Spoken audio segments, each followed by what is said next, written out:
Hey guys, I'm Hassan Abdul Rahman, second gen owner of Pondok Abang. Guys, today I'm here at our famous alley of frozen food guys. Located at Pondok Abang Frozen Mart, 374 Bukit Batok Street 31, unit number 01214. So guys, today is a special day. It's the eve of Hari Raya Haji. Alhamdulillah, we would like to thank everyone for their continuous support. The support has been totally awesome guys. We thank you. And may our intentions and efforts in our amal be accepted by Allah Subhanahu Wa Taala. So guys, I just want to share some operating hours, okay guys, for our frozen mart, for our abang stall at Botanic Garden, and for our abang stall at Clementi. So for our frozen mart here, today we are operating as usual.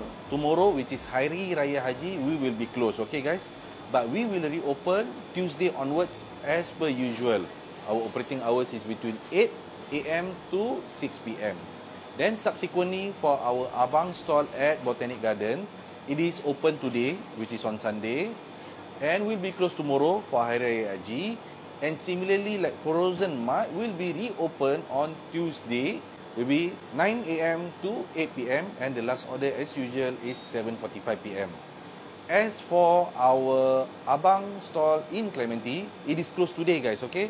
Closed today Sunday.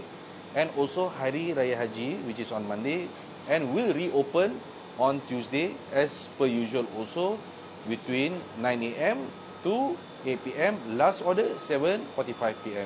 So easier say, in conclusion, you can drop by to Pondok Abang Frozen Mart and Abang Stall from Tuesday onwards. Okay guys, so we look forward to serving you authentic Malay food made traditionally and heritage food since 1990. Selamat Hari Raya Haji guys. The best authentic Malay food made traditionally.